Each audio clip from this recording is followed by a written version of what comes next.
como se llegó a pensar por parte de Roma, una cristianización del marxismo, no, propiamente no es eso, pero yo creo que sí, en muchos centros académicos y de estudios, incluso populares, que llevaban esta línea de la teología de la liberación, se hizo una labor de popularización del análisis sociológico de la realidad, y esto implicó también un acercamiento con teoría marxista que no había logrado en las bases populares, que no había logrado incluso, no sé, partidos políticos de tendencia marxista, o las mismas élites académicas que pocas veces lograban permear dentro de la, pues sí, dentro de la base popular, sea urbana o rural, ¿no? Yo creo que eso es interesante, esta aportación que puede hacer la teología de la liberación a la comprensión de la realidad dentro de América Latina y especialmente en México, ¿no? Podemos pensar tan solo en el caso del Seminario Interregional de Tula, donde los jesuitas van a introducir precisamente este pensamiento de teología de la liberación, y que van a producir bastantes trabajos interesantes sobre análisis de la realidad del Valle del Mezquital, y que va a influir también en otras regiones del país, como son la Tarahumara, Nayarit y otros lugares, ¿no? También tenemos el Ceresur, el seminario regional del sureste mexicano, que incluía Oaxaca, no, Tehuacán, Oaxaca, Tehuacán, eh, Tehuantepec, San Cristóbal de las Casas, y que también tenía un tinte de teología de la liberación y que implicaba ese compromiso desde la fe. También está el SIDOC, ¿sí es el SIDOC? De Iván Illich allá en Cuernavaca, y otros proyectos más que fueron surgiendo bajo esta línea. Entonces sí me parece interesante como contextualizar desde este punto, a partir de la teología de la liberación, para enmarcar la labor tanto teológica, filosófica y académica de este pensador vasco salvadoreño Ignacio Ellacuría. Entonces, si les parece bien, les comparto una presentación que realicé recientemente sobre teología latinoamericana de la liberación. No sé si, déjenme ver si la puedo compartir.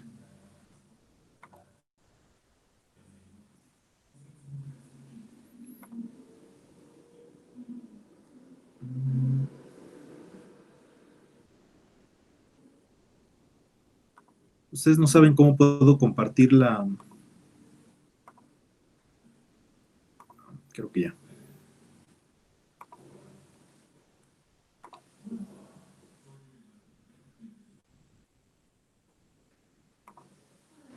Perdón, voy a ver si no hay alguna restricción para compartir la pantalla, porque pues no, adelante, adelante. ¿Sí?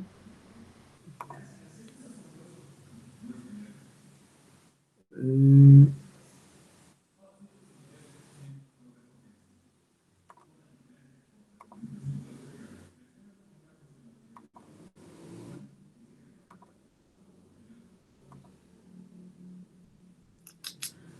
no, es que no le sé mucho a Zoom. Déjenme ver. Digo, perdón, a Meet. Estoy más acostumbrado con Zoom.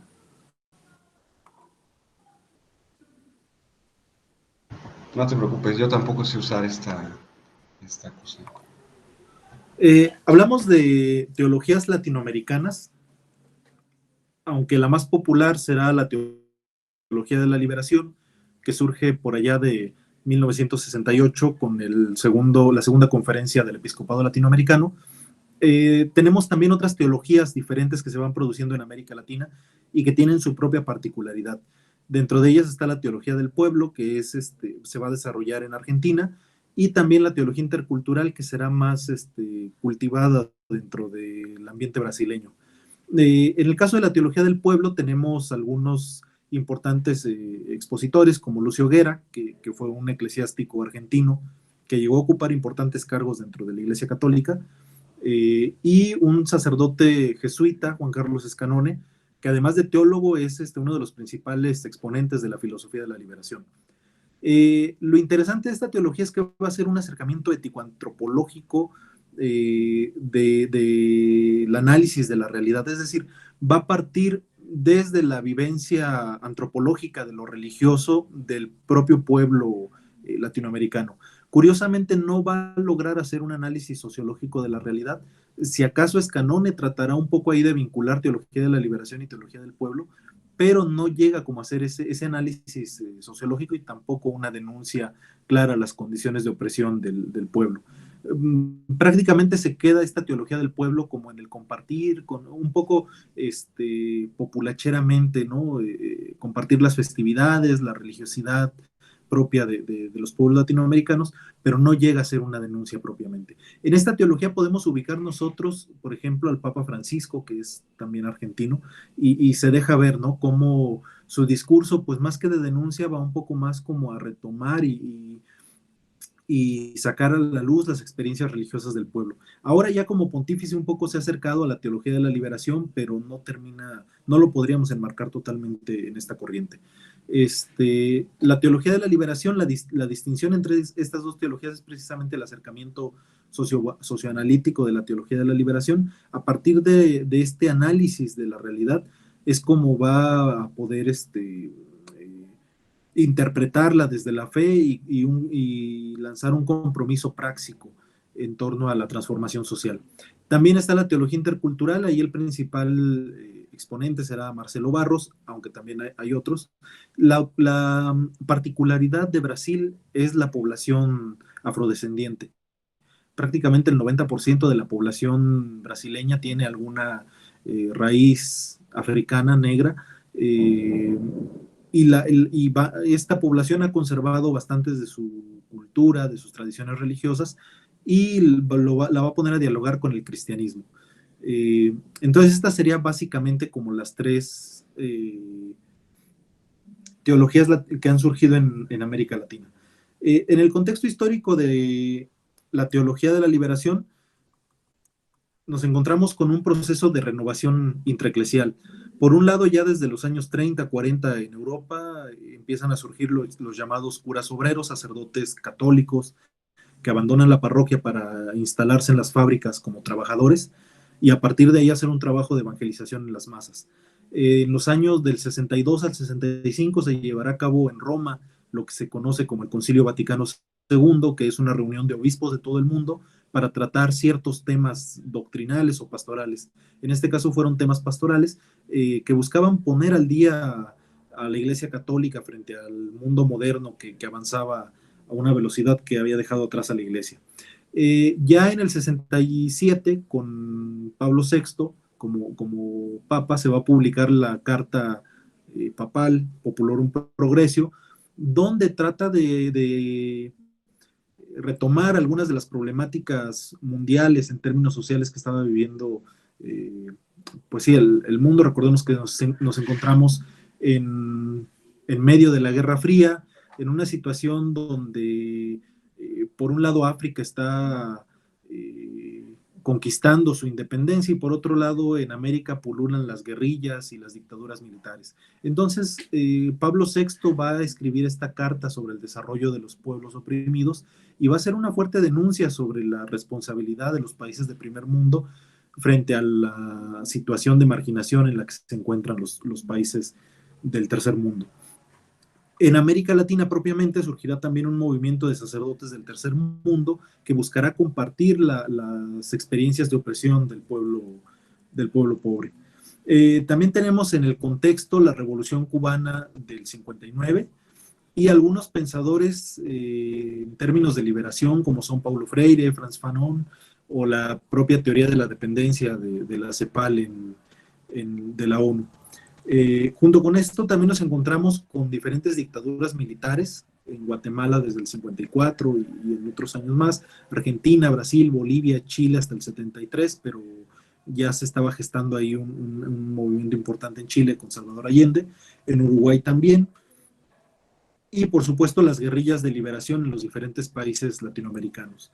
Junto con esto también nos encontramos en el panorama mundial, bueno, con el movimiento hippie, el Mayo francés, y por supuesto el movimiento estudiantil en México. Serán fenómenos que estarán marcando el contexto mundial. Nos encontramos en la Guerra Fría, hay un movimiento de países no alineados que no terminan de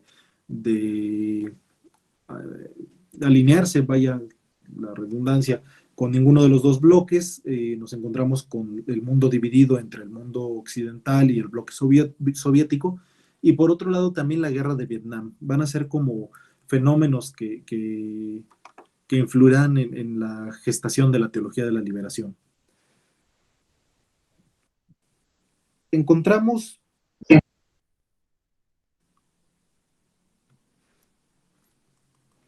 que mientras en Europa, después de la Segunda Guerra Mundial, van surgiendo algunas teologías que tratan de pensar la fe desde la realidad concreta de dolor y sufrimiento, en este caso, por ejemplo, la teología política de Johann Baptist Metz, que trata de dialogar precisamente con Walter Benjamin y con la primera escuela de Frankfurt.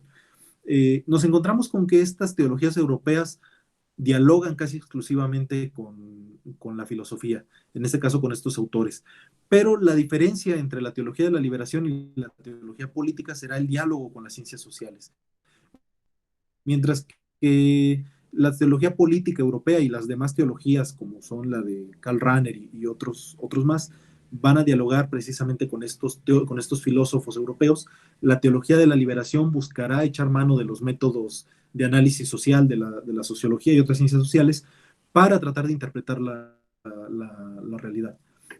Algunos otros teólogos importantes con los que va a dialogar la teología de la liberación serán Hans King, Edward Schillebeeckx, Karl Rahner, Dominique Chenu y, por supuesto, Jürgen Moltmann, también un teólogo protestante, con la teología de la esperanza, ese libro famoso de Moltmann, de El Dios crucificado, que va a influir precisamente en varios de los compañeros de Yaguría.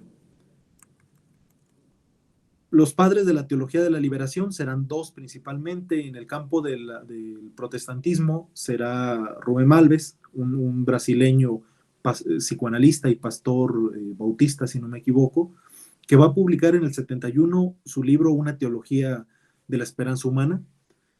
Y por el lado católico está Gustavo Gutiérrez, un sacerdote diocesano peruano, en ese momento diocesano, después era dominico, que publica en el 71 también Teología de la Liberación, Perspectivas, como estas dos grandes obras que van a marcar el inicio de la producción teológica en América Latina en términos de liberación.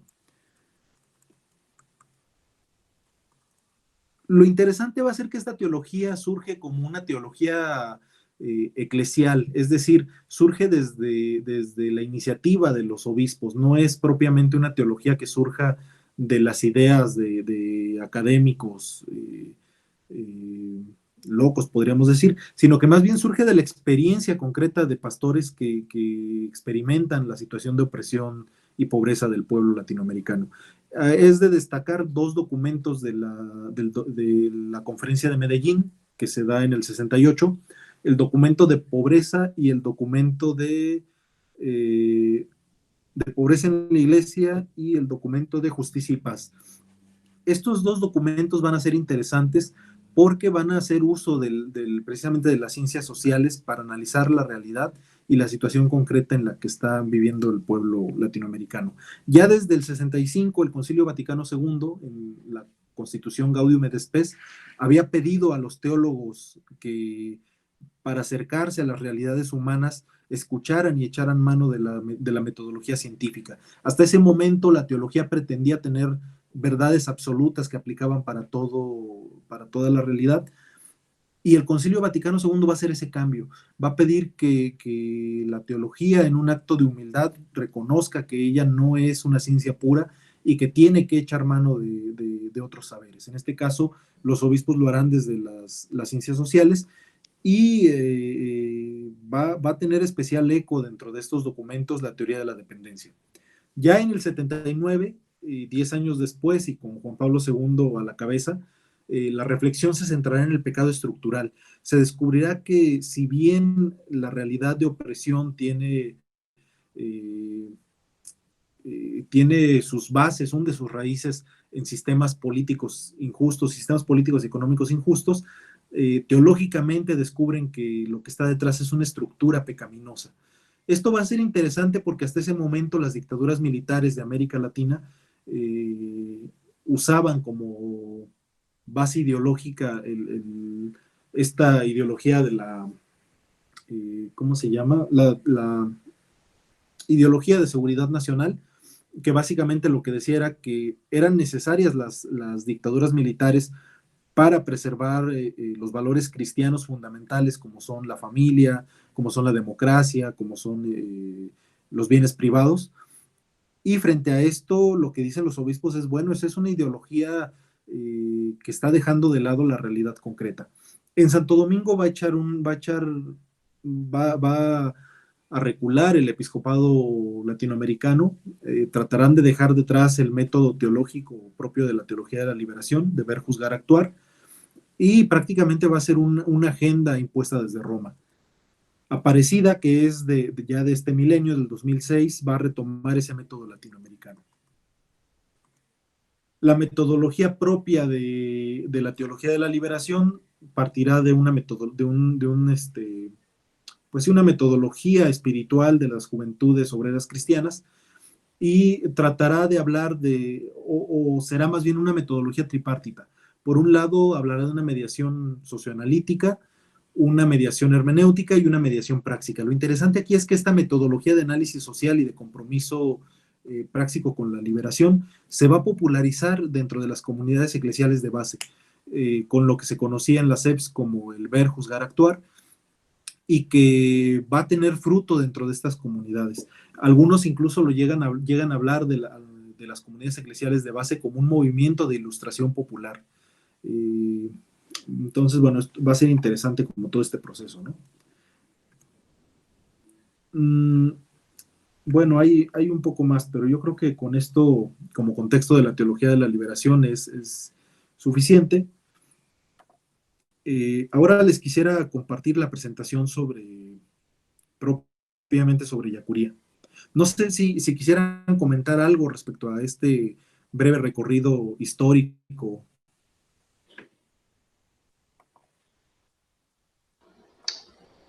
Bueno, sí, baste señalar, como bien lo dice Isabel, una de las cosas que a mí más me han llamado la atención ahora, últimamente, que he estado pensando en este movimiento teológico, es que parece ser que hunde sus raíces en realidad en esas conferencias, ¿no? Por eso Puebla y Medellín se convierten, digamos, como en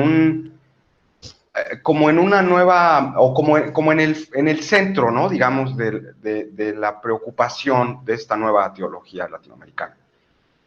Y como bien lo dices, parece que es no lo había pensado yo de esa forma, ¿no? Es una preocupación propia de los obispos latinoamericanos, ¿no? Entonces, eso solo como para destacarlo, ¿no? Que digamos, solo. Gracias. Sí, y es interesante, ¿no? Porque después de todo, con todos los bemoles que podrían tener el episcopado latinoamericano y su contubernio con los poderes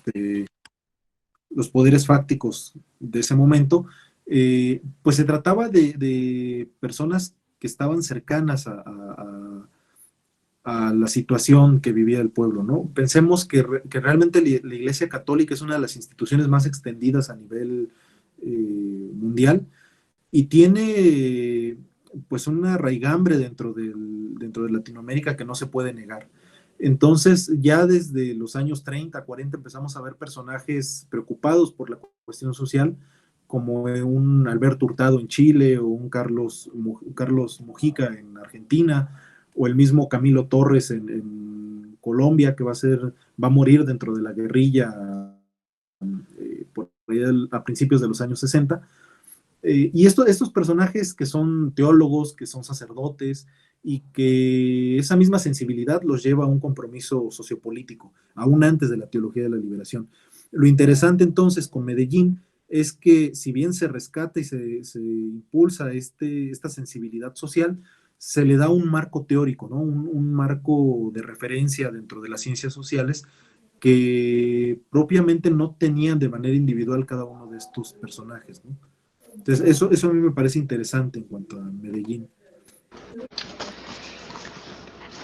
Tengo otro comentario, pero no sé si no sé si nos vayas a decir algo más al respecto un poco más adelante, pero lo planteo de la siguiente manera. Mira, ahora aquí tengo este texto, seguro lo conoces, ¿no? Son Ujú. las instrucciones, ¿no? Estos documentos que, pues, en su momento escribe el cardenal Ratzinger, ¿no? Digamos, como la reacción oficial, ¿no? Yo así lo interpreto por parte de Roma respecto a esta teología. Eh, pero una de las acusaciones o uno de los puntos que aparece aquí controversiales y que tú lo has señalado, es que emplean, según pues el cardenal Ratzinger, de manera poco cuidadosa, eh, herramientas tomadas de las ciencias sociales. Es decir, el análisis de que parten en su hermenéutica de la fe, le da un gran peso, por ejemplo, a la historia, ¿no? A una historia profana en la que las leyes de las ciencias sociales se determinan, ¿no? O son las que se cumplen, o etcétera, ¿no? Y entonces, eso es como puesto como un error metodológico, ¿no? Es decir, en términos teológicos, uno no puede tomar herramientas conceptuales, vamos a decirlo así. No sé si estoy diciendo algo que esté mal, pero al menos esa fue mi lectura de este texto, ¿no? Tú no puedes tomar herramientas conceptuales de las ciencias sociales para interpretar la revelación o para la fe o el misterio o lo que sea, ¿no? Pero bueno, no lo sé. ¿Por qué esa preocupación? Porque veo que es un punto fuerte en la teología de la liberación. O sea, ese aspecto respecto al uso de las ciencias sociales en sus análisis, ¿no? Sí, sin duda va a ser una de las críticas más fuertes que le hará Roma y en particular Ratzinger a la teología de la liberación.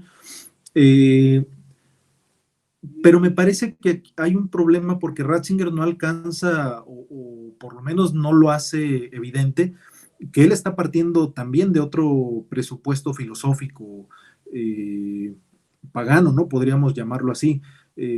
Sabemos que Ratzinger es admirador de Agustín y Agustín pues le debe buena parte de su filosofía a Platón y a Platón además eh, filtrado por Plotino, ¿no? O sea, no es aséptica la teología del cardenal Ratzinger. Y en ese agustinismo que sigue Ratzinger, él concibe la revelación o concibe la realidad a partir de dos historias distintas. Una historia profana, que es en la que nos encontramos, nuestra historia conflictual, y por otro lado una historia sagrada donde se desarrolla la salvación sí, donde se desarrolla la salvación, ¿no? Donde está Dios y su actuar, y entonces confluyen ambas historias y la historia profana únicamente alcanzará la historia sagrada en cuanto que se integre dentro de ese plan de salvación establecido por Dios. Me parece que es una lectura descontextualizada de Agustín y de su obra de La ciudad de Dios, donde lo que trata de hacer Agustín es presentar al cristianismo como una contrahistoria, frente a la decadencia del Imperio Romano, frente a la situación que se está viviendo por la invasión de los bárbaros y la acusación que se hace al cristianismo de debilitar las bases del imperio y permitir que este caiga.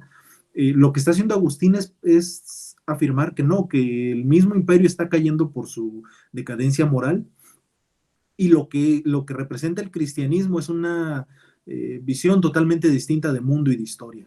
Entonces, pues sí, me parece criticable la postura de Ratzinger, porque además parte de un dualismo que no es propio de la tradición judeocristiana. Es decir, hablar de dos historias para la tradición hebrea es totalmente descabellado. Para la tradición hebrea solamente hay una historia, que es la historia concreta y conflictual en la que nos encontramos y a partir de la cual se presenta la salvación y la liberación de Dios.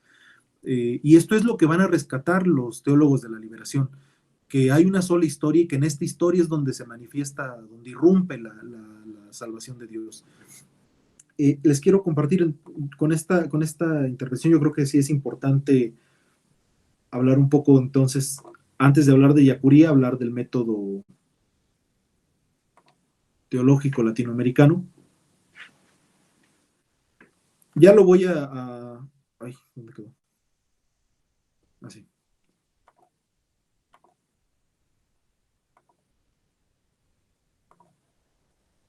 Ya lo diré un poco más adelante con Ellacuría concretamente, pero nos encontramos con dos métodos básicamente, aunque podemos ver que hay más métodos teológicos, pero un método inductivo y un método deductivo. Podríamos decir que la teología latinoamericana, la teología de la liberación, responde a un método inductivo que parte de realidades concretas para poder hablar posteriormente en términos abstractos. Lo vamos a ver un poco comparando dos teólogos, uno latinoamericano y uno europeo.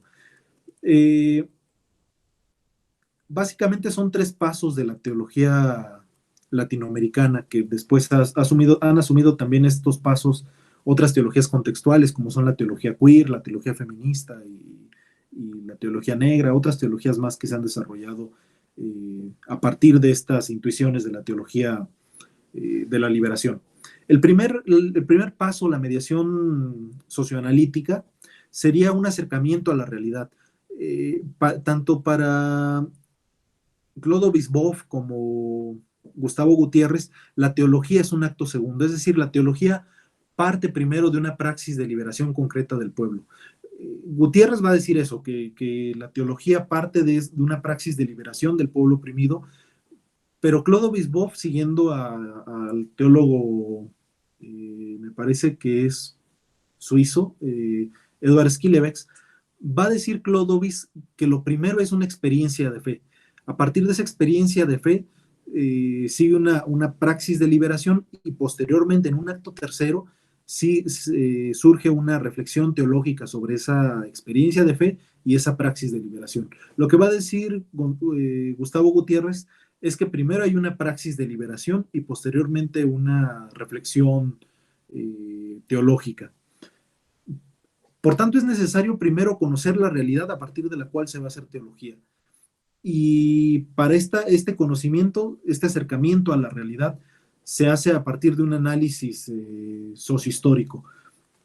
En los años 60, finales de los 60, principios de los 70, cuando surge la teología de la liberación, nos encontramos prácticamente con dos formas de analizar la realidad.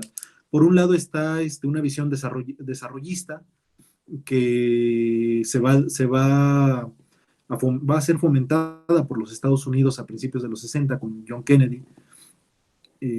Una de las problemáticas con las que se encuentran los Estados Unidos es que Alemania había quedado destruida después de la Segunda Guerra Mundial y 10 años después de terminada la guerra estaba reconstruida totalmente, mientras que en América Latina no lograba el nivel de desarrollo esperado por los Estados Unidos.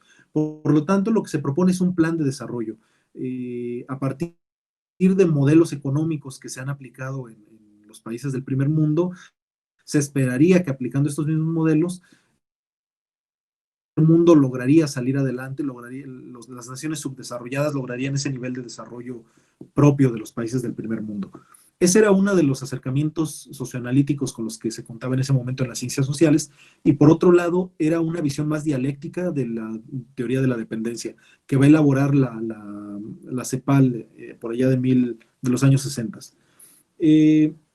A partir de estas dos visiones, hay un acercamiento hacia el fenómeno de la pobreza. Por un lado está la visión tradicional ya de la escolástica de la pobreza como una realidad natural que responde a realidades esenciales del ser humano. Y por otro lado estará propiamente la explicación del desarrollismo en el que nos habla de que la pobreza es resultado de una situación de subdesarrollo y que en cuanto se superen esas condiciones de subdesarrollo, se logrará superar esa situación de pobreza. Y por otro lado está una visión de dependencia en la que se habla de una opresión. Hay pobreza porque hay opresión política y económica. La teología de la liberación va a optar por esta última explicación. Sin embargo, vemos que esta explicación deja fuera otras realidades, ¿no? Como por ejemplo la religiosidad popular. La teología de la liberación en un primer momento tenderá a ver la religiosidad popular como alienación religiosa del pueblo oprimido y por lo tanto tenderá también a despreciarla, ¿no? Se deja de lado otras realidades más profundas que originan situaciones de opresión, como pueden ser machismo, racismo y demás. Y por otro lado también se deja fuera a la mujer. Pareciera que se habla del pobre, pero el pobre cuando llega a su casa, pues se convierte en señor frente a sus hijos y su mujer, ¿no? Entonces, ahí las teologías feministas, la teología negra y las teologías queer, teología gay y otras teologías, van a ser como este énfasis, que al final de cuentas la mediación socioanalítica que se ha adoptado no alcanza a abarcar todas las formas de opresión. El segundo paso será la mediación hermenéutica. A partir de la fe y de la revelación, especialmente la revelación bíblica, se va a tratar de comprender o de darle una explicación teológica a la realidad. Y se va a echar mano principalmente de tres paradigmas bíblicos. El primero será el Éxodo, con la liberación del pueblo hebreo por parte de Dios de sus opresores egipcios. La otra será la perspectiva profética. Recordemos que a partir bueno, ya desde principios del primer milenio antes de Cristo y hasta después del exilio en Babilonia, los profetas tendrán un papel importante dentro de la historia del pueblo hebreo. Serán aquellos encargados de anunciar la voz de Dios que reclama justicia para el pueblo oprimido frente a los abusos de la monarquía hebrea, tanto del el reino del norte como el reino del sur. Y finalmente también la persona de Jesús, el Jesús histórico, que ya para los años 60 estaba bastante avanzada el estudio histórico de la persona de Jesús y los estudios exegéticos. Pero además este paso no se hará de manera académica, sino partiendo de las bases cristianas, concretamente los círculos bíblicos y las comunidades eclesiales de base, a partir de una lectura eh, a partir de una lectura popular de la Biblia, a partir de las situaciones propias que va viviendo el pueblo. Finalmente terminará este método teológico con una mediación práctica, es decir, una invitación al compromiso. Y esto lo podremos ver en diferentes organizaciones y diferentes iniciativas propias de las mismas comunidades eclesiales de base, como pueden ser cooperativas, como pueden ser tomas de tierras en algunos casos. Acá en la Ciudad de México se promovió mucho la toma de tierras en zonas agrestes, principalmente ante la falta de zonas para habitar. Está la toma del Ajusco, está la toma del Cerro del Judío y otras tomas importantes. Ahí en Chiapas, bueno, con la labor de Samuel Ruiz, está el Centro de Derechos Humanos Fray Bartolomé de las Casas, y lo que va a hablar Ignacio Yacuría, de lo que va a hablar, que es cargar con la realidad histórica. Los acuerdos de San Andrés, sí, todo ese movimiento. Yo creo que ahí la diócesis de San Cristóbal de las Casas será un paradigma para la teología de la liberación y para la iglesia incluso a nivel nacional. Sí. Permíteme hacer un comentario. Nos pregunta Ervin, nos dice Ervin, buenas tardes. Primero que nada, me parece sumamente correcta y necesaria esta contextualización metodológica de la teología de la liberación. Quisiera preguntar entonces respecto a la relación, si es que existe influencia o acompañamiento que exista entre esta corriente teológica y las teorías estructuralistas en sociología, ¿no? O sociológicas. Entiendo que hablamos de conceptualizaciones o movimientos intelectuales que surgen temporalmente muy cerca, o temporalmente cerca. Sí, ahí está, bueno, un comentario, ¿no? No sé. ¿No lo comentes un poco más adelante o sigamos así? Yo creo que seguimos y un poco más adelante respondo, nada más para no olvidar ahí la pregunta. Dos de los desarrolladores importantes del método teológico serán precisamente Ignacio Ellacuría y Clóvis Boff. Ignacio Ellacuría, de origen vasco, sacerdote jesuita, va a dedicarse a la academia, pero junto con la academia será rector de la UCA, como veremos más adelante. Junto con la academia también va a tratar de darle una visión de derechos humanos a la misma educación dentro de la UCA. Y por otro lado, un brasileño, Clóvis Boff, también sacerdote de otra congregación, hermano de Leonardo Boff, un poco más famoso, Clódovis va a desarrollar también el método teológico y esa relación entre fe y política. La hostilidad con Roma se va a dar casi desde el inicio, si bien Pablo VI, que será papa desde el 63, me parece, hasta el 79, 78, si bien va a tener una visión positiva en un principio de la teología de la liberación y nombrará pastores interesantes, obispos interesantes dentro de, para América Latina, tenemos ahí, por ejemplo, a Arturo Lona de Tehuantepec, tenemos a Bartolomé Carrasco de Oaxaca y otros más. Eh, con la llegada de Juan Pablo II va a cambiar totalmente esta visión positiva. Juan Pablo II viene, primero que nada, viene de Polonia, es un clérigo polaco que le ha tocado vivir la dictadura comunista en su patria. Le ha tocado ver, por un lado, cómo es invadida Polonia por los alemanes y después por los soviéticos. Entonces, como que va a tener esta reticencia hacia todo lo que huela a marxismo. Uno de los episcopados más conservadores será precisamente el episcopado polaco, y tratará de imponer esta visión conservadora en Puebla en el 79. Va a intervenir también a diferentes teólogos europeos como Marciano Vidal, Hans Küng, Bernard Harring. Marciano Vidal y Harring en términos morales, Küng más en términos dogmáticos, y va a propiciar Juan Pablo II lo que se llama el invierno eclesial, un tiempo en el que habrá represión y falta de creatividad dentro de la propia iglesia.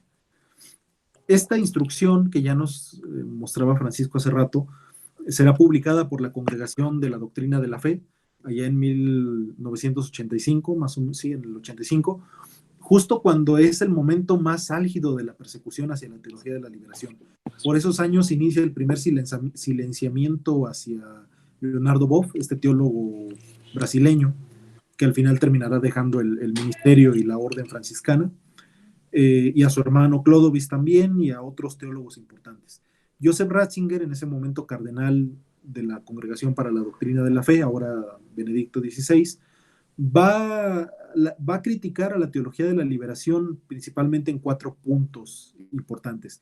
Por un lado, su visión unitaria de la historia. Para la teología de la liberación, como ya decía hace rato, no hay 2 historias, hay una sola historia, y es en esa historia donde se manifiesta, donde irrumpe la presencia de Dios liberando a los pobres.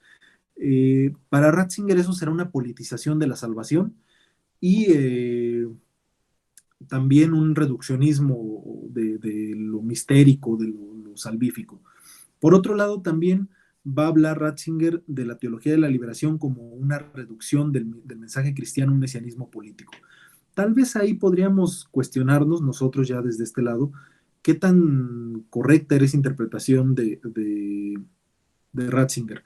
Y es que si bien dentro de las bases en muchas ocasiones sí hubo un diálogo entre marxismo y, y las bases cristianas, por ejemplo, pensemos en la revolución sandinista de Nicaragua, pensemos en la participación de numerosos guerrilleros, sacerdotes en la guerrilla en El Salvador o en Colombia.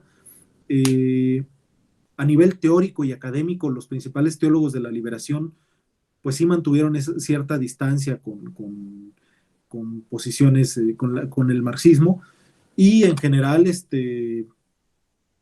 van a ser más bien una utilización crítica de la metodología marxista.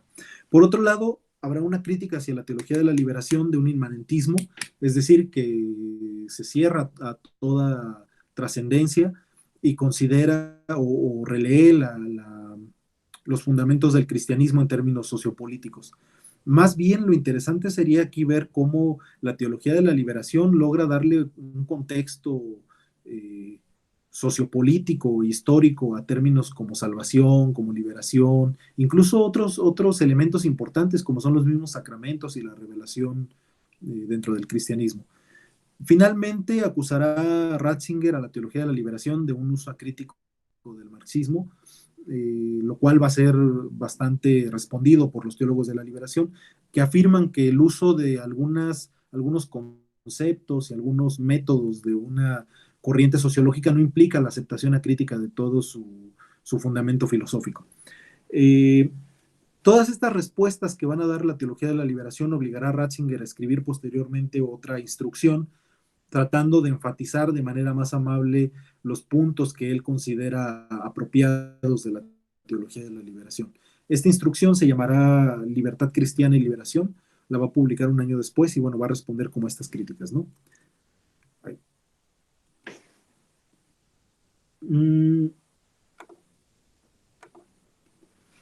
Bueno, veremos, podríamos preguntarnos, ¿se trata la teología de la liberación de una teología marxista? La mayoría de los cultivadores de la teología de la liberación dirán que no, que más bien se trata de una utilización de una mediación socioanalítica que es distinta a la adopción de principios filosóficos. El hecho de que se utilice un cierto instrumental teórico no implica la aceptación de sus principios filosóficos, ¿no? Por otro lado, los teólogos que usarán o que estarán más cercanos al uso de las tesis marxistas serán Hugo Hassmann y Claude Bisboff, pero serán como personas muy concretas, ¿no? La mayoría de los teólogos no se casarán con toda la teoría marxista propiamente. Lo que sí, como ya decía hace rato, hay que reconocer o señalar es que el compromiso cristiano por la transformación de la realidad llevó a muchos en la base a militar dentro de los partidos de izquierda, partidos comunistas, esto por la lucha por los derechos humanos y demás, ¿no? Entonces, como hacer esta distinción en términos teóricos. Bueno, no sé, aquí están algunos de los cultivadores de la teología de la liberación, eh, principalmente de América Latina. Tenemos por lo menos ahí las fotos de Ivone Guevara, de Claude Bisboff, Leonardo y demás. En Estados Unidos también hubo una producción interesante de teología de la liberación con hispanos migrantes, especialmente con Virgilio Elizondo y Eloy Roy. Y en México también ha sido uno de los lugares donde más se ha producido teología de la liberación. Tenemos a María Pilar Aquino, que es religiosa y que ahora está trabajando en la Universidad de California, pero también está Eleazar López, que es un poco más de la teología india, Jorge Domínguez, que es desde la moral, o Carlos Bravo, Cristología, el Satames, que es una excelente biblista. Entonces vemos que ha sido una corriente bastante prolífica, que no se ha quedado con un solo cultivador o exponente, sino que tiene diferentes rostros y diferentes aristas. Bueno, tenemos también, por otro lado, junto con estos académicos y estudiosos de la teología, pues diferentes pastores que se han comprometido con esta teología y con los procesos de liberación propios de los pueblos latinoamericanos. Por ahí está Samuel Ruiz de Chiapas, Méndez Arceo, Pepe Yaguno de la Tarahumara y otros personajes, ¿no?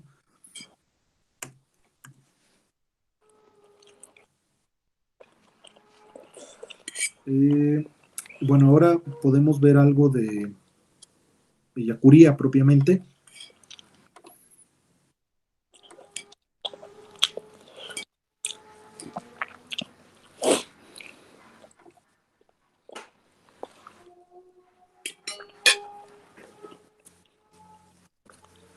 Primero que nada, para hablar de Yacuría hemos de decir que se trata de un personaje polifacético.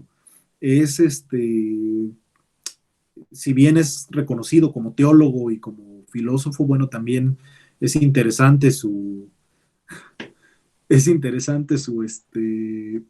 aporte a la universidad y a darle un rostro distinto a una de las universidades más elitistas de El Salvador en ese momento. Como contexto biográfico, hemos de decir que Ellacuría nace en España, en Portugalete, en una provincia, en una región de Vizcaya, el País Vasco, en 1930, en el seno de una familia bastante religiosa, pero también bastante estricta. Su padre era un oftalmólogo y parece que era un hombre bastante rudo y complicado. Va a estudiar junto con sus hermanos en colegios jesuitas, tanto secundaria como bachillerato, y al final del bachillerato decide ingresar a la Compañía de Jesús, a su noviciado. Si por algo se caracterizan los jesuitas, es por una formación larguísima, por lo menos de 15 años, algo así, de estudios y de tiempo de prueba y demás. Su primer año lo hace en España, a los 17 años, y posteriormente es enviado a Latinoamérica a hacer su segundo año de noviciado. Lo va a hacer en Ecuador y no, al Salvador. Y después estará viajando en diferentes países latinoamericanos para hacer su formación filosófica. La filosofía sí la hará en Ecuador, después regresará a El Salvador como formador en un seminario y posteriormente irá a Austria a hacer su teología en Innsbruck. Dirá de Innsbruck, en el 58 va a viajar a Austria. Va a decir de Innsbruck que lo único que valía la pena en esa universidad será tener a Karl Rahner como profesor. Rahner será uno de los principales exponentes de esta nueva teología que surge a partir del Vaticano II, que va a ser toda una revolución para la Iglesia Católica. Todos estos teólogos, Rahner entre ellos, pero Yves Congar y otros más, que eran mal vistos por el Vaticano a principios del siglo XX, con el Vaticano II van a ser rehabilitados y se les verá como, con un poco más de confianza. Va a ser ordenado sacerdote en 1961 y posteriormente va a realizar sus estudios de doctorado en filosofía en la Universidad Complutense de Madrid. Ahí va a trabajar de cerca con este filósofo español, también vasco, Javier Zubiri, que es discípulo de Husserl y de Heidegger, también influenciado por Ortega y Gasset y otros más. Y precisamente su doctorado en filosofía lo va a hacer en Zubiri. Déjenme ver, no recuerdo ahora el nombre de la tesis, no sé si la tengo por aquí.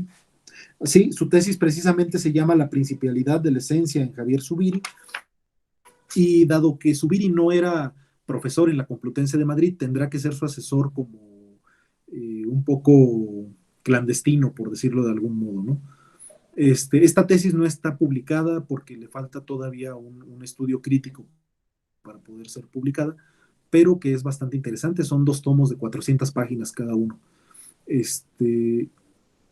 Posteriormente lo enviarán a El Salvador en el 67 para incorporarse a la UCA como profesor del Departamento de Filosofía. Y esto va a ser interesante porque muchos de los filósofos e intelectuales de España escribirán tanto al Vaticano como al superior de los jesuitas, el padre Rupe, pidiendo que no envíen a Yacuría a El Salvador, porque consideran ellos que sería un desperdicio el enviarlo allá. Para ellos, El Salvador no es un lugar apropiado para hacer teología filosofía, perdón, y por lo tanto estarán perdiendo un intelectual de peso en España. Ante esto, lo único a lo que pueden llegar estos firmantes de la carta con los superiores jesuitas es a un acuerdo de que Ellacuría vaya a El Salvador y trabaje ahí en la universidad, y durante las vacaciones de invierno, que duran más o menos de noviembre a enero, febrero, regrese a España para trabajar con Zubiri y trabajar en los proyectos de publicación filosófica. Ya en América, en Latinoamérica, Ellacuría se encontrará con la primavera del 68 y con la conferencia de Medellín, que va a ser también para él un parteaguas dentro de su pensamiento filosófico y teológico. Va a ser director del Departamento de Filosofía en el 72, va a impulsar también la publicación de diferentes revistas filosóficas y teológicas por parte de la universidad, y en el 79 lo van a nombrar rector de la Universidad Centroamericana José Simeón Cañas en El Salvador. Esta universidad, la UCA, será una de las universidades encargadas de educar a la élite salvadoreña. Algo así más o menos como la Universidad Iberoamericana o el TEC bueno, el caso del TEC de Monterrey es que no es religiosa, ¿no? Pero más como la Universidad Iberoamericana, que es también No dirigida. hables mal de tu, no hables mal de tu alma mater. No, es bien interesante porque precisamente el anterior rector, el que acaba de salir, David Fernández, jesuita también, ha tenido una influencia importante de parte de Ellacuría hacia su trabajo como rector, y le ha dado a la Ibero un rostro diferente totalmente al que tenía con otros rectores.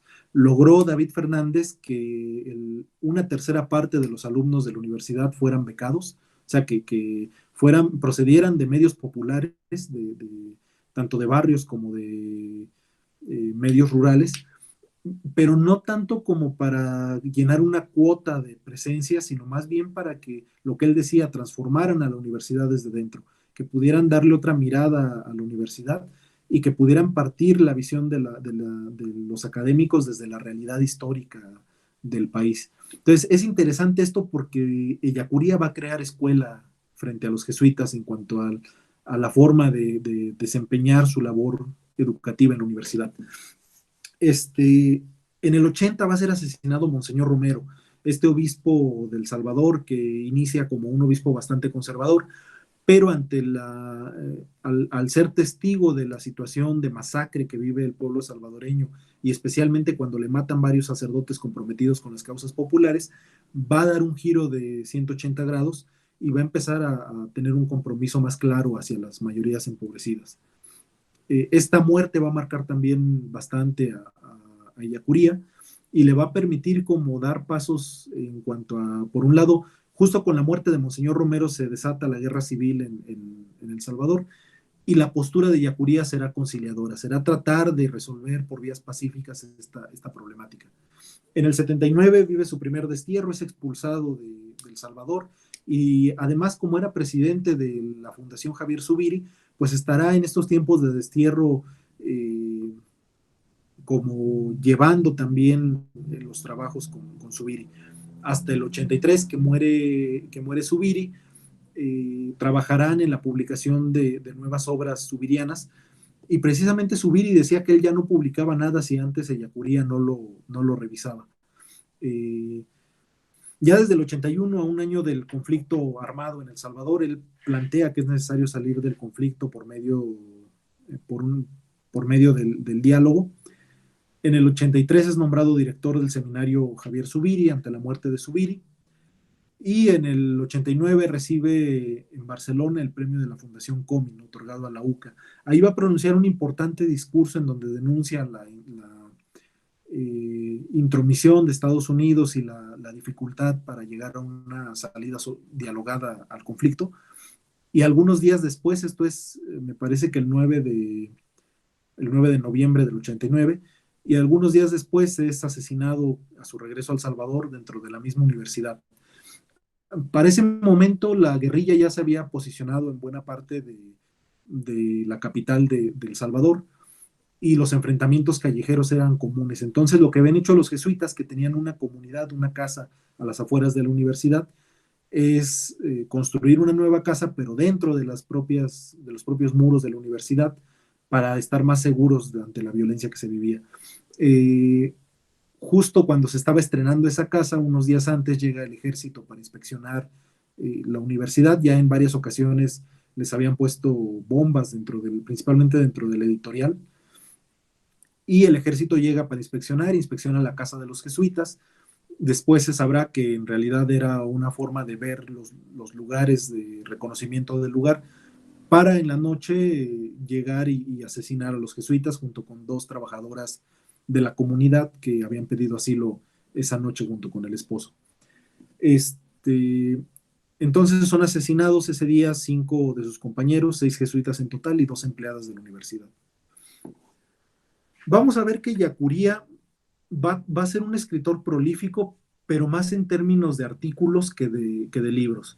Desde que empieza a trabajar en la universidad, y especialmente cuando es nombrado rector en el 79, evita publicar libros para no ser visto como sí, que no lo vean como que se está aprovechando de su papel en la universidad para publicar. Entonces varios de sus libros quedarán pendientes, y lamentablemente algunos inconclusos por su muerte temprana, pero va a escribir artículos como filosofía. Bueno, este es un libro, Filosofía y Política, del 72, un artículo breve, Filosofía para qué, del 76, Fundamentación biológica de la ética, del 79, Función liberadora de la filosofía, del 81, El objeto de la filosofía del 81 también, y su magna obra, que será Filosofía de la Realidad Histórica, alcanzará a concluir 5 capítulos de ese libro. Tenía en borrador el sexto capítulo, pensaba escribir un sexto y un séptimo capítulo sobre la realidad histórica, lamentablemente es asesinado y ya no termina de escribirlo, y todos sus artículos van a ser compilados por discípulos suyos y publicados posteriormente por la UCA. Tenemos aquí sus escritos políticos, que son recabados por sus alumnos.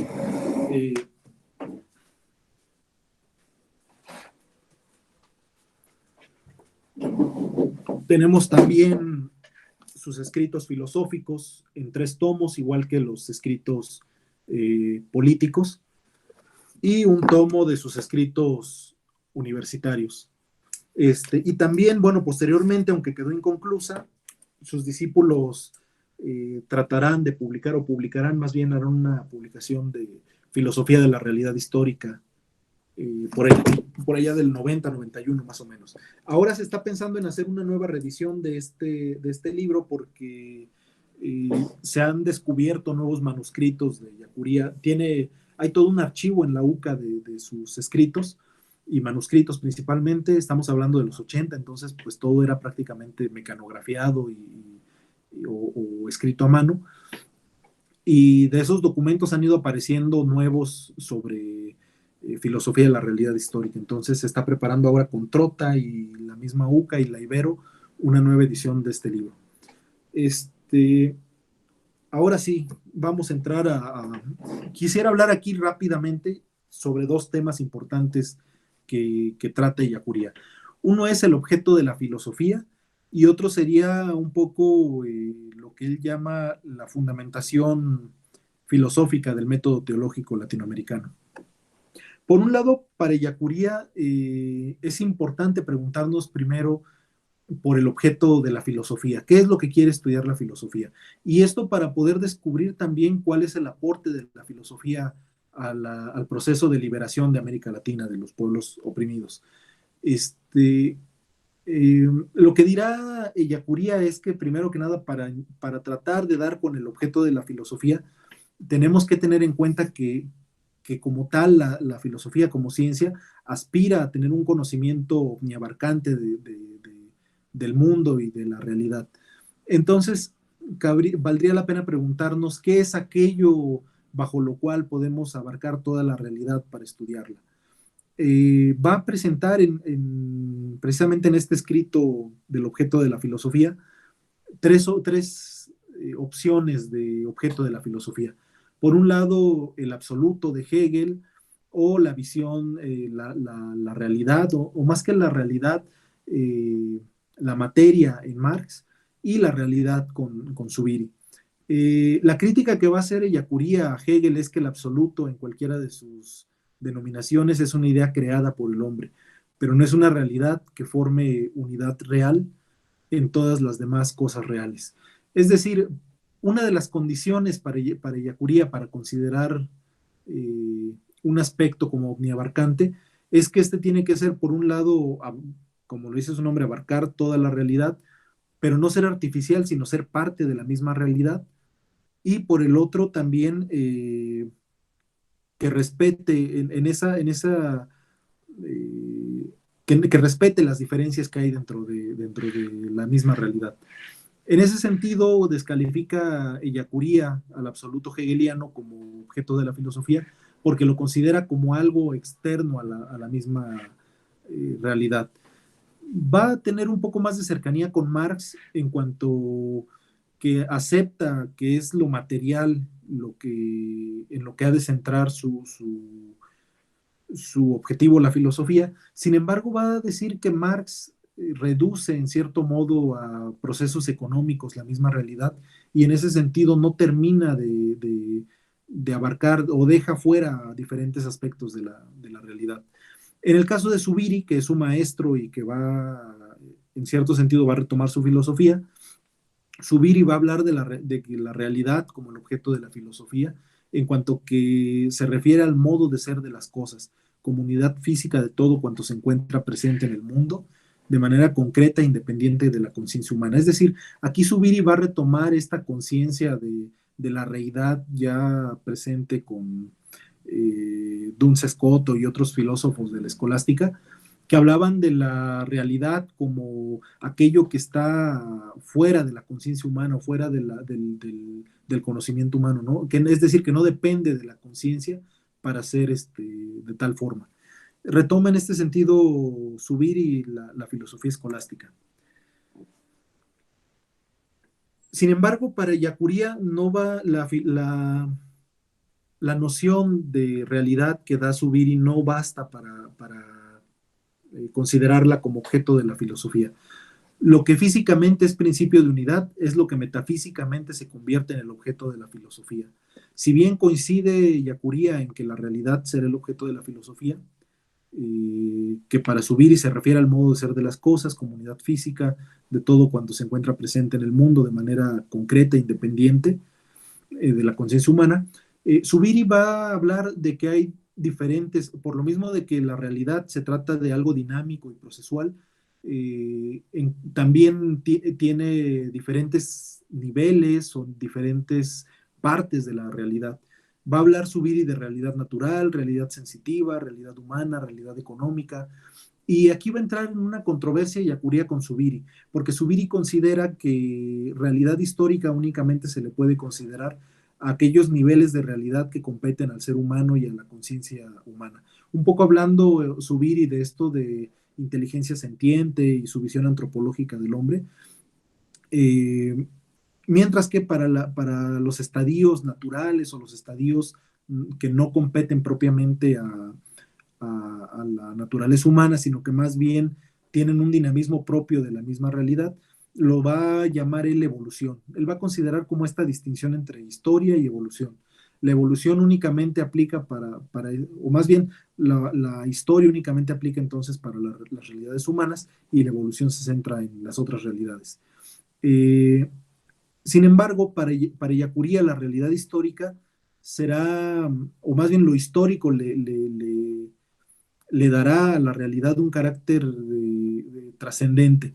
Para Ellacuría, la realidad histórica es como el nivel máximo de realidad que asume los demás niveles anteriores o menores.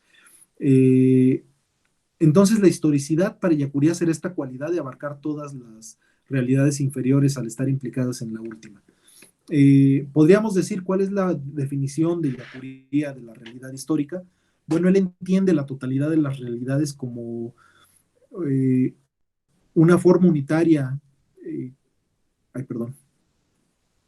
Por realidad histórica se entiende, aquí cito textualmente Ellacuría, se entiende la totalidad de la realidad tal como se da unitariamente en su forma cualitativa más alta, y esa forma específica de la realidad es la historia, donde se nos da no solo la forma más alta de realidad, sino el campo abierto de las máximas posibilidades de realidad. En este sentido, la realidad histórica para Ellacuría no es algo cerrado, sino algo abierto a la trascendencia y a un proceso de una posibilidad de ampliar la realidad. Es aquí precisamente donde Ellacuría va a hablar de la función liberadora de la filosofía. Eh, para Ellacuría, ciertos sistemas económicos, sociales y políticos eh, anulan las posibilidades de realidad histórica. Es decir, el mismo hecho de pobreza, de marginación, incluso las violaciones a los derechos humanos y las masacres tan comunes en El Salvador, van a ser signos de negación de la realidad. En ese sentido, la filosofía debe como tomar parte dentro de estas problemáticas y asumir un papel importante dentro de los procesos de liberación. La función liberadora de la filosofía estará en el campo ideológico y lo que tratará de hacer la filosofía es desenmascarar las ideologizaciones propias de las que echan mano el sistema económico capitalista para encubrir la realidad del mal común, lo que llama Yacuría el mal común. Frente a esto, lo que propone Yacuría es la llamada civilización de la pobreza. Es decir, hace una crítica incipiente, si bien, al capitalismo y esta idea de progreso, a partir de que es imposible universalizar e historizar estos valores de propiedad privada y de consumo propios del capitalismo para toda la vida humana. Ya empezaba a ser una crítica ecológica desde los años 80 en Yacuría. En este sentido nos encontramos, como ya lo decía hace un momento, con dos métodos teológicos en general. Por un lado, el método propio de Europa, podríamos decir, aunque no nada más en Europa, pero que ha tenido especial resonancia en la teología oficial, es este método que parte primero de realidades abstractas y de dogmas para tratar de aplicar de manera ética sus interpretaciones de la revelación a la realidad y a la sociedad. Y por el otro está propiamente el método teológico que parte de la realidad concreta para tratar de interpretar esa realidad a partir de la fe y llegar a un compromiso práctico. Eh, estos dos métodos, Ellacuría, habrá ya en el 75 una reunión de teólogos en México. De hecho, va a ser en la UNAM, bueno, en el convento de los dominicos que está al lado de la UNAM. El encuentro de teologías tendrá como título Liberación y Cautiverio, debate en torno al método de la teología latinoamericana. Y en este encuentro, Ellacuría va a presentar precisamente la fundamentación del método teológico latinoamericano. Si bien no descalifica el método europeo con que tiene ciertas pretensiones universalistas, sí va a presentar como la validez del método latinoamericano. Tengamos en cuenta que estamos hablando del año 75. Recién la teología de la liberación se había iniciado y desde Europa era vista la teología de la liberación como una teología marginal e incluso algunos teólogos españoles decían que los teólogos de la liberación no eran teólogos de cepa. Entonces, lo que hace Yacuría es comparar dos textos cristológicos, uno de Olegario González, un teólogo español, que lleva por título Un problema teológico fundamental, la preexistencia de Cristo, historia y hermenéutica. Lo va a comparar o va a tratar de mostrar las diferencias con el otro texto de un teólogo latinoamericano, Leonardo Boff, titulado Liberación de Jesucristo por el camino de la opresión, una lectura latinoamericana. Si bien el texto de Olegario González lo que va a buscar o va a tener una pretensión de universalidad partiendo de principios abstractos como son la preexistencia de Cristo, Boff va a partir se va a situar en una realidad concreta, es decir, se sitúa en la realidad de pobreza y opresión de América Latina. Lo curioso del texto de Olegario González es que muestra la génesis histórica del concepto analizado, en este caso preexistencia de Cristo, pero para él lo histórico va a ser propiamente lo historiográfico. Es decir, para hablar de preexistencia de Cristo va a partir primero de un análisis de lo que dicen los textos bíblicos y de lo que dice la tradición eclesiástica sobre la preexistencia de Cristo, para después tratar de preguntarse, de hacer un ejercicio hermenéutico de qué se quiere decir con preexistencia de Cristo y finalmente tratar de traducirlo a términos modernos, dialogando precisamente con la teología y la filosofía moderna europea. Frente a esto, lo que va a tratar de hacer Leonardo Boff es partir primero que nada, situarse en un lugar concreto, en este caso la realidad de pobreza y opresión de América Latina, y tratar de descubrir qué sentido tiene la liberación de Cristo para el hombre marginado. Es decir, no es un acercamiento neutro o aséptico, sino que parte desde un posicionamiento político y ético previo. Tras la hermenéutica hay un intento que condiciona nuestro modo de acercarnos a la realidad, es decir, hace explícito precisamente este prejuicio ético-político, cosa que también tiene Olegario González, pero que no hace explícito, para después, a partir de esta explicitación, o más bien hablar de liberación, de redención, a partir también de sus opuestos, en este caso opresión y perdición. Ahí, tanto la teología de la liberación como Yacuría van a tener una interpretación dialéctica hegeliana muy interesante de salvación, a partir precisamente de esta realidad de opresión. Y finalmente va a tratar de hacer una recuperación de la realidad de Jesús, su realidad histórica concreta, y traducirla a nuestra propia realidad histórica. Es decir, tampoco se trata de un paso simple o ingenuo del contexto de Jesús a nuestro propio contexto, sino más bien un ejercicio de traducción, de pérdida y enriquecimiento. En este sentido, lo que va a decir Ellacuría es que si bien no se invalida el método propio de la teología europea, sí se descubre una particularidad de la teología latinoamericana en cuanto que trata también de partir de la realidad histórica, como principio a partir del cual se puede leer la fe. Y esta realidad histórica marcada principalmente por esto del mal común, ¿no? Eh, bueno, no sé si hay algún comentario.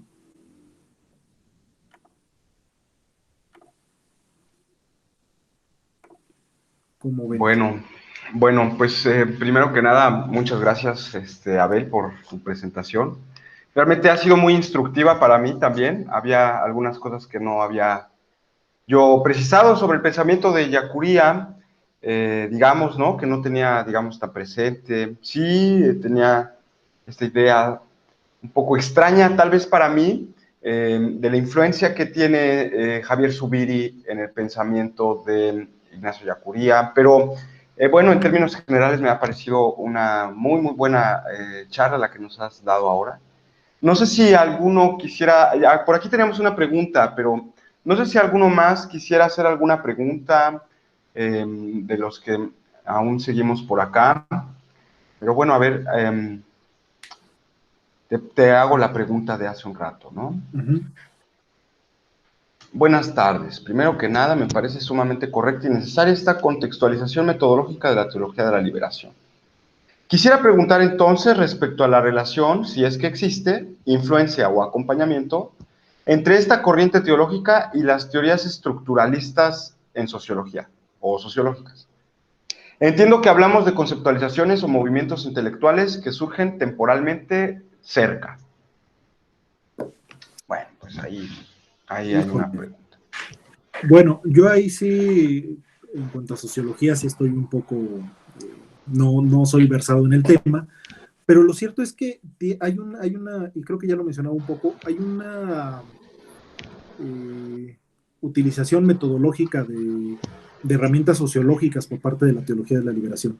Las primeras que se van a utilizar es precisamente, como ya lo decía, la teoría de la dependencia, que algunos van a decir que no es propiamente una teoría, sino más bien un conjunto de postulados, ¿no? Sobre la realidad latinoamericana. Eh, en ese sentido, pronto van a dejar los teólogos de la liberación, van a dejar de lado la teoría de la dependencia, porque además la consideran insuficiente, y algunos, como Leonardo Boff, como Gustavo Gutiérrez, van a echar mano del análisis marxista de la realidad. Y esto se puede ver en algunas de las obras principales de Boff y de Gutiérrez. Ya en Teología de la Liberación Perspectiva se alcanza a ver este análisis marxista. También con Boff tiene, el otro hermano Boff, Clodovis, tiene un libro, Teología de lo Político, y ahí se deja ver como ese análisis marxista, ¿no? La cuestión es que van a descubrir, como ya decía, que este análisis no termina de desentrañar las estructuras de opresión diversas que hay. Un problema muy fuerte que va a tener las comunidades eclesiales de base es precisamente el machismo y esta cuestión del patriarcado, ¿no? Van a decir las mujeres, bueno, sí, está bien, estamos con el proceso de liberación política, participación ciudadana y demás, pero al interior de la comunidad, al interior de la organización, se mantienen estos papeles de poder y dominación por parte del hombre. Y no se diga ya también de algunas posiciones homófobas, incluso de algunos teólogos de la liberación, ¿no? Principalmente de la primera generación. Entonces van a ser como algunas de las críticas que se van a hacer tanto a las prácticas propias de la teología de la liberación como a la metodología que utilizan para analizar la realidad y que no les permite analizar estas otras estructuras de opresión. Yo no sé bien a qué se refiere con teorías estructuralistas sociológicas, no sé si ahí, bueno, para llenar un poco mi ignorancia, me podría compartir Ervin, si está todavía. No, ya se fue, ¿verdad? Bueno, no sé si después me pueda Sí, compartir algunos autores al respecto, pero más bien me parece que es una búsqueda en la que está ahora la teología de la liberación. Hay un libro interesante, se llama Las ciencias sociales en la teología latinoamericana, que explora precisamente esta problemática y trata como de analizar diferentes propuestas de método sociológico desde las ciencias sociales para analizar la realidad. Entonces, bueno, eso es lo que podría decir. No sé si muy tú sabes bien. a qué se refiere con esto de... Pienso probablemente que Erwin se refería a la perspectiva estructuralista, por ejemplo, que imperó en la interpretación del marxismo más o menos en la época de Althusser, ¿no? Que digamos que fue como, o no solo Althusser, sino el estructuralismo mismo como una escuela, digamos, de ciencias sociales que también surge, yo me imagino que en Francia, ¿no? Que es como Saussure, bueno, no solo Saussure, sino también Lévi-Strauss, ¿no? En la antropología, bueno, ya lo he dicho, Althusser en el análisis de la sociedad en términos marxistas, pero yo más bien lo pienso así, en ese sentido, que digamos, podríamos entenderlo, el estructuralismo en ciencias sociales, de esa forma. Y digamos que tal vez eso sería como mi pregunta, ¿no? Una de mis preguntas, porque tengo varias, ¿no? Pero una de mis preguntas sería, nosotros en la clase hemos estado viendo que la recepción del marxismo que se hace, por ejemplo, de los pensadores latinoamericanos, suele estar muy influenciada por las discusiones internas a la tradición marxista, tanto en Occidente, que digamos, ¿no? La tradición, vamos a decirlo así, del marxismo, pues así se le ha llamado, ¿no? Occidental, etcétera, digamos, en comparación con el marxismo soviético, ¿no? Y parece que el marxismo latinoamericano, los pensadores marxistas latinoamericanos, no eligen, ¿no? Ni la perspectiva, vamos a decirlo así, del todo de la teoría crítica, de Althusser, de Gramsci, ¿no? De, etcétera, algunos otros marxistas así muy importantes que ellos mismos están discutiendo, la Tercera Internacional, la Primera Comunista, en fin, digamos, el marxismo-leninismo, varias interpretaciones del marxismo, ¿no? Pero una de las cosas que hemos visto del marxismo latinoamericano es que se caracteriza por tener una originalidad o una especificidad propia, ¿no? No es solo una aceptación del discurso marxista. Incluso uno de los primeros problemas que se enfrentan nuestros teóricos del marxismo es que la teoría de la historia del marxismo no encaja con la realidad de Latinoamérica. O que Latinoamérica no pinta nada en la historia oficial del materialismo histórico, ¿no? O si pinta, pinta en estos dos sentidos que lo has puesto tú, ¿no? O progresista o dependentista, ¿no? Entonces, ya para cerrar, sabemos que tal vez decir que el análisis de la teoría de la teología de la liberación no es marxista, o no es completamente marxista, pero sí utiliza elementos que enriquecen la tradición marxista. ¿Cuáles serían unos de ellos? Digamos que podríamos nosotros entender como una aportación original a estas discusiones sobre el proletariado, la injusticia, la opresión, etcétera, que son, digamos, o la ideología. Es decir, ¿en dónde estarían las aportaciones de esta perspectiva dentro de esa tradición, ¿no? Que podríamos llamar marxista, que a lo mejor ellos no lo son, ¿no? Pero bueno, en esta apropiación de ese discurso parece que hacen una interpretación original o una apropiación así original. Pero bueno, esa es un poco una pregunta. Yo creo que una de las aportaciones del marxismo a la teología de la liberación y que la teología de la liberación la va a llevar o la va a trasladar a toda la, ¿cómo decirlo? la va a aplicar a la lectura de la tradición, tanto bíblica como después del mismo magisterio, es precisamente la visión o el análisis económico que hace Marx sobre la realidad. Es decir, hasta ese momento y la iglesia y la teología había dialogado con Aristóteles, con Tomás, y a partir de esto veían conceptos como pobreza y demás que son centrales y esenciales de la tradición bíblica, los veían en términos naturalistas, ¿no? O sí, con un cierto naturalismo como, o esencialismo, podría decirlo.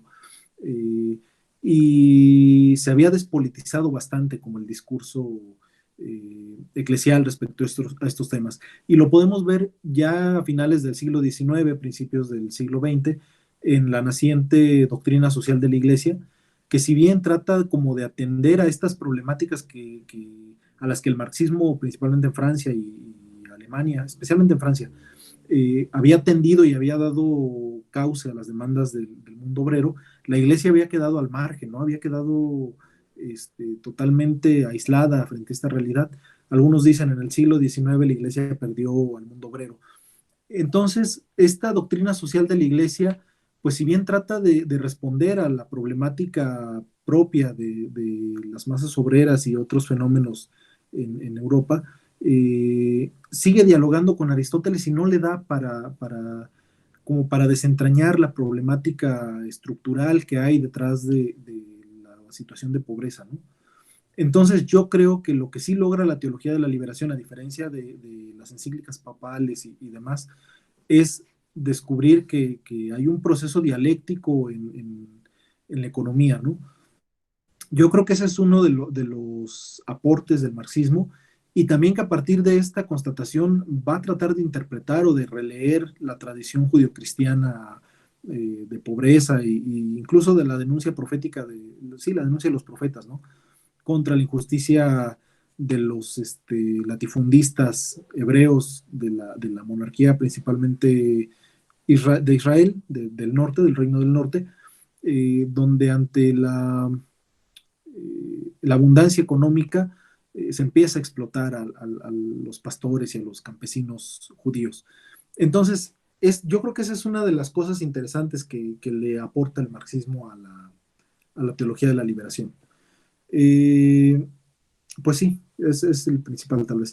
Fíjate que hay un artículo, lo leía ya tiene rato, hace como 1 o 2 años, donde Leonardo Boff reconoce la influencia de Gramsci sobre la teología de la liberación, porque recordemos que una de las cosas que va a decir Gramsci es que el marxismo ortodoxo, podríamos decirlo de algún modo, además Gramsci es bastante crítico del marxismo soviético y de Stalin y demás, va a decir que el marxismo ortodoxo se ha quedado con el obrero y el proletario urbano, pero ha dejado de lado al campesino sureño principalmente, que ha sido cooptado por el fascismo de Mussolini. Y es que la clase mayoritaria en ese momento en Italia, pues no era el proletario, sino estamos hablando de los años 30, ¿no? No era el proletario, sino era precisamente el campesino, un campesino además bastante católico. Y para lo que hace Gramsci al proponer el intelectual orgánico y como partir de esta realidad, precisamente, lo va a retomar la teología de la liberación, al descubrir que no es el proletario, además en América Latina, donde la industrialización en los años 60 no había llegado todavía un boom, a la teología de la liberación sí le ayuda como a cambiar el sujeto del proletario a la mayoría popular, ¿no? Por decirlo de algún modo.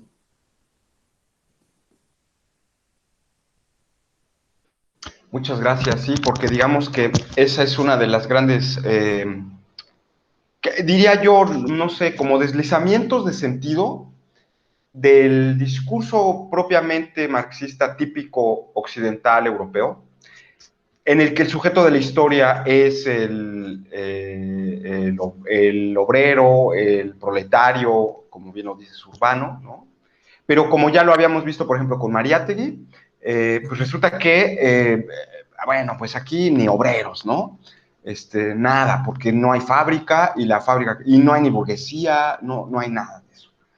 pero hay un traslade, digamos, del sujeto de la historia, ¿no? En este caso del materialismo histórico, que, pues, digamos, la clase revolucionaria, etcétera, de ese obrero, la negatividad que recae sobre él, ahora pasa a una cosa interesante, a los oprimidos como concepto, por lo menos en el pensamiento de Mariátegui, dentro del cual se incluye no solo al obrero, sino también al indio, que no es ni campesino, ese es un paria, porque al indio la colonia, según él, bueno, según Mariátegui, y pues, lo anuló, ¿no?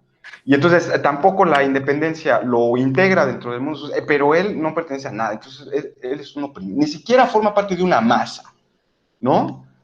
Entonces ahí se ve ese traslado, a ese, vamos a decirlo así, ya el sujeto de la historia no es el proletario, ahora es el oprimido, ¿no? Y aquí yo lo veo, por ejemplo, en esta utilización de la teología de la liberación respecto al pobre, en el que el sujeto privilegiado de la historia, no sé si también de la historia profana, perdón, de la historia sagrada, pero al menos sí de la profana, parece ser el pobre, ¿no? Y tener vamos a decirlo así, una o preferencia por esa vía, ¿no?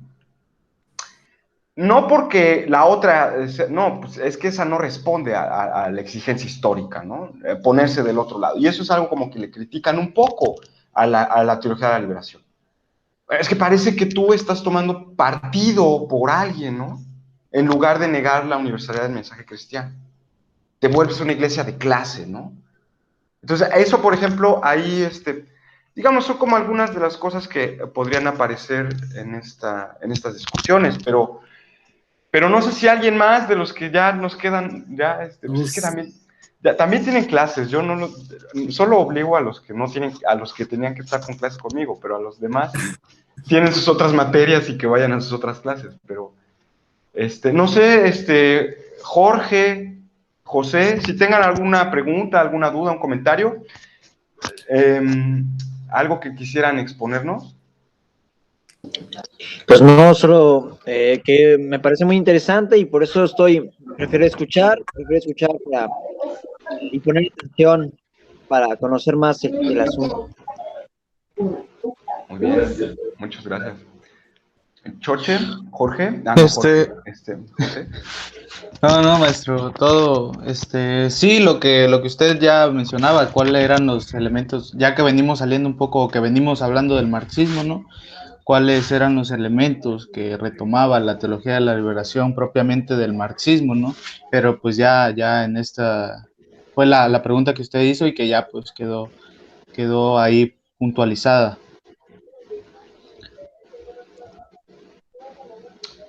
Bueno, pues muchas gracias a todos. La verdad, yo estoy muy contento por esta interacción ahora.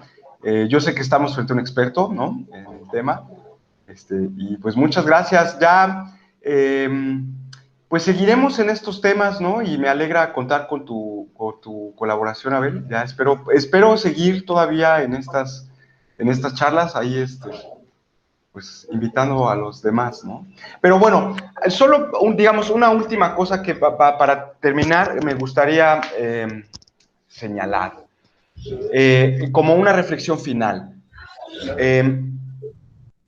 Pienso que uno podría decir que así como antes en teología la filosofía era como la disciplina auxiliar en el pensamiento, vamos a decirlo así, tradicional, ¿no? En el que se creía que había como una condición epistémica privilegiada del saber filosófico frente a los demás saberes, ¿no? Y a partir de eso, bueno, pues se construía, a partir de ese saber, se construía el discurso de la teología, ¿no? Utilizando, pues, esa herramienta que era, pues sí, un contenido cognitivo sumamente valorado, ¿no? Y bueno, ya luego se diga por la formulación de Aristóteles sobre la vida teórica, etcétera, todo lo que sabemos, pero como ya sabemos, digamos, después de la muerte de Hegel, parece que la filosofía, esa idea de la gran filosofía, ¿no? Como ese saber así que te otorga una visión privilegiada de la realidad, etcétera, parece que entra en decadencia. Al menos parece que ya el propio desarrollo de la racionalidad de la modernidad, que por un lado tiende a la especialización, ¿no? Por un lado tiende a la planificación, a la especialización, lo que ya, pues, por ejemplo, Heidegger va a llamar esta idea de la empresa, ¿no? De tener un proyecto, ¿no? Etcétera. Este pensamiento matematizable en el sentido en el que puede ser programado, ¿no? Entonces, avanza en un sentido por ahí la lógica de la racionalidad moderna. Y por otro lado, en la progresión, vamos a decirlo así, secularista de la lógica de la modernidad, ¿no? O de la secularización propia de los procesos de racionalización de la vida moderna. El Estado, la burocracia, el capitalismo, etcétera. Estos procesos modernos que nosotros vivimos ahora como una vida cotidiana, ¿no? Que, bueno, pues parece ser que desencantan, por otra parte, ¿no? Entonces, la filosofía en el propio, ¿cómo podríamos decirlo? Para decirlo kantianamente, ya saben que soy kantiano, ¿no? O sea, en el propio desarrollo de la racionalidad, de la modernidad, aparece una contradicción enorme. Porque por un lado la especialización y la secularización anulan la posibilidad de un discurso filosófico global, universal, general, ¿no? Así, un saber, vamos a decirlo así, total, ¿no? Ya, eso ya lo sabemos, ¿no? Incluso hasta el positivismo lógico dice que lo mejor que le puede pasar a la filosofía es evitar esa clase de preguntas. Y mejor dedicarse, como los científicos, a las preguntas así súper especializadas, ¿no? Porque ahí sí se progresa en el saber. En cambio, en las otras grandes preguntas, pues ya, lo vemos que... Pero entonces, sí, pero la pretensión de la razón, de lograr esa visión, vamos a decirlo así, total, ¿no?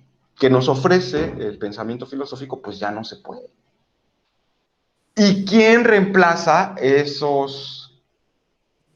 esa necesidad? Porque, a ver, la visión que nos otorga la racionalidad moderna en este desarrollo de las ciencias, etcétera, bla, bla, bla, no nos permite, no nos da una visión unificada del mundo.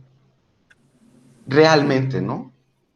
Realmente no nos ofrece una visión como el principio aristotélico, ¿no? Con una visión, vamos a decirlo así, fundamental, ¿no? Y eso lo vimos incluso desde Heidegger, ¿no? O sea, la pregunta por el fundamento nos lleva a darnos cuenta que no hay fundamento, ¿no? Que hay una ausencia del fundamento. Sí, pero ¿quién reemplaza eso en el desarrollo histórico concreto de la modernidad? Pues la ideología. La ideología que sí me otorga una visión total, ¿no? General sobre la realidad. Global, de forma global, ¿no? Esa visión omniabarcante las tienen de pronto las ideologías. Antes las tenían las religiones, pero también el proceso de secularización ha un poco como quitado esa respuesta de sentido última, ¿no? Que podrías darnos una ideología en el peor sentido marxista, ¿no? Ideología como una conciencia invertida o como una deformación de la realidad, ¿no? Porque claro, o sea, o una mitificación, si nos ponemos muy frankfurtianos, ¿no? En el fondo, una visión total de la realidad corre el riesgo de caer en una fetichización ideologizante. O sea, lo que le acusaba Franz Rosenzweig a Hegel. Bueno, sí está muy bonito el espíritu absoluto, pero eso es un fetiche. Eso es fetichizar la actividad humana. Entonces, eso pues, se puede alienar uno afirmando el espíritu absoluto. Entonces, bueno, ya incluso los propios filósofos dejan la pretensión de hacer un sistema, dejan la pretensión de no sé qué, y la teoría crítica nos lo dice claramente. Bueno, la filosofía se transforma, ¿no? O tiene que transformarse. Estoy citando ahora a Apple, ¿no? Este libro de Karl Otto Apel de la transformación de la filosofía. en el que él nos hace toda esta historia y dice, parece que lo que le queda a la filosofía es o diluirse en una ciencia social, normativamente hablando, en términos de que sí, la ciencia social va a describir la realidad, pero al mismo tiempo la función de la racionalidad es como convertirse en la guardiana, ¿no?, de la ciencia social. Y parece que atendiendo a esa evolución, la teología de la liberación pues se escoge el... Esa es como mi lectura, es mi sospecha, ¿no? O sea, claro, ya no podemos recurrir a Aristóteles, pues porque no, la propia historia del pensamiento filosófico nos ha mostrado que ya pasó la modernidad, ¿no? Ha pasado la Edad Media, lo que nosotros conocemos, bla, bla, bla, el devenir histórico, lo que ya sabemos, la historia oficial eurocéntrica o la historia alterna, ¿no? Pero en el fondo hay una progresión que parece que la filosofía occidental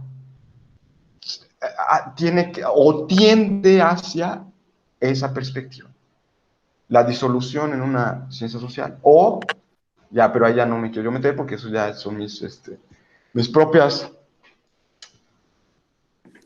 pues, prejuicios, ¿no?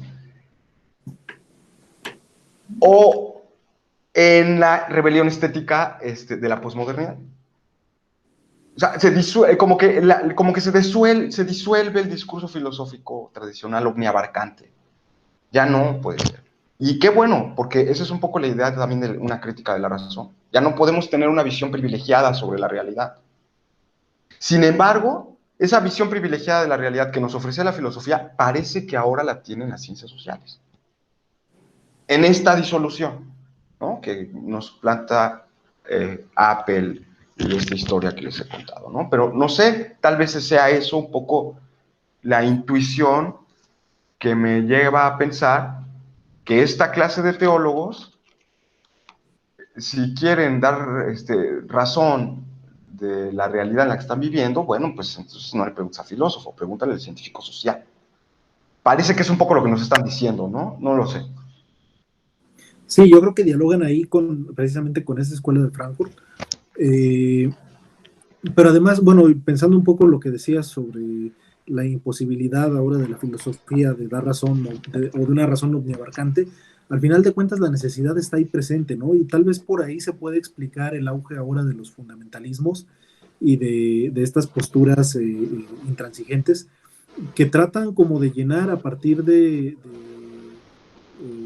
estas, pues sí, ver la religión, tanto católica como los evangelismos ahora en América Latina y en Estados Unidos, como esta visión omniabarcante, este dador de sentido ante la falta de sentido en todos los demás aspectos, y que busca cubrir esta necesidad. Creo yo que por ahí, bueno, y no nada más yo, lo dice, o más bien yo lo digo siguiendo, ahora me viene a la mente, por un lado Estrada, José Antonio Estrada, que es un teólogo y filósofo, Juan Antonio Estrada, teólogo y filósofo español, o también este otro sociólogo de la religión, Peter Berger, que habla precisamente de que si bien en un momento se planteaba la secularización como un proceso fuerte en el que se predicaba al final de la religión, bueno, descubrimos que no es así. Más bien lo que está pasando es una desinstitucionalización, pero también el auge de cultos de corte fundamental, ¿no? Fundamentalistas, que lo que buscan es, por medio de una moral estricta y de ahí también podríamos entender como esta postura de grupos pro vida, sea católicos, evangélicos o de diferentes tendencias, que tratan como de dar frente a esta liquidez del saber, pues un punto estable del cual partir, ¿no? Sí, porque lo pensaba, por ejemplo, hace un rato, o sea, la experiencia que tiene Marx sobre la modernidad respecto a que esta frase famosa, ¿no? Todo lo sólido se desvanece en el aire, que es como la expresión más clara de la sensación de la libertad del trabajo abstracto, etcétera, ¿no? De la inserción en la ciudad, bla, bla, bla. La ausencia de tradiciones, todo lo que sabemos un poco como de la historia estándar de la modernidad y de la ilustración y todo, y Marx parece que experimenta ese fenómeno, y justo parece ser que efectivamente, ¿no? Por ejemplo, voy a citar pues a un clásico también, supongo que ya todo el mundo lo ha leído aquí de los que estamos, Pérez Tapias, ¿no? José Antonio Pérez Tapias, en Filosofía y Crítica de la Cultura, pues nos dice algo más o menos así, ¿no? Dice, bueno, frente a esta ausencia de asideros en la modernidad, de orientaciones de sentido, de grandes relatos, de no sé qué, ¿no? Entonces, el papel que antes jugaba la religión, ahora lo juega la mitología y la ideología.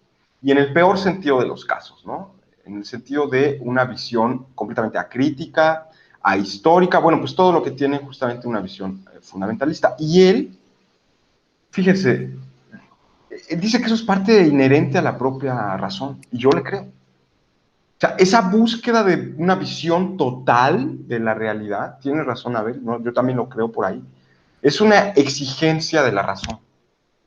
Ahí sí muy kantianamente, perdón que yo vuelva a sacarlo, pero ahí sí muy kantianamente, o sea, esa exigencia de que tal vez ya no podemos tener una visión privilegiada de la realidad siendo filósofos o obteniendo un conocimiento filosófico, pero al menos sí está esa pretensión en la razón. Ahora, que esa nos puede llevar a ese carácter, ya lo viste tú, ¿no? Fundamentalista, totalitario, bla, bla, pues eso nos lo enseñó la dialéctica de ilustración de Adorno y Horkheimer, ¿no? O sea, como eso realmente, en realidad, no es una opción, ¿no? Tampoco. Pero bueno, no sé si... No, bueno, ya eso sería solo mi comentario. No sé si alguien más, José, todo, Abel, ¿no? Nada, maestro, todo bien. Pues bueno, de nuevo, muchas gracias Abel, muchas gracias, qué gusto verte de nuevo, te veo bien, ¿no? Me da gusto saludarte, ¿no? Pues muy estudioso, eso también me da gusto. No, gracias a ti. Me da mucho gusto saber que estás estudiando. Y José, también te agradezco mucho, pues tu disposición. Yo sé que no es el día oficial de clase, pero fue la fecha en la que nos pudimos reunir todos. Y bueno, pues aquí estamos y pues gracias a todos. Y ya tendremos tiempo de echarnos un pozol todos juntos, ¿no? Sí, sí. Ya nos echaremos un pozol o un atol agrio. Muy me gusta, pero a ver, ahí nos lo tomamos, ¿no? Con un tamalito de chipilín. Muy bien. ¿No? Bueno, pues muchas gracias. Les agradezco. Yo ya voy a tomarme luego un refrigerio porque tengo otra clase al rato, pero muchas gracias. Muchas Gracias a gracias. ti, Sí, Francisco. maestro. No, pues ahí estamos. Les agradezco y buenas tardes a todos. Buenas tardes. Bueno, pues muchas gracias.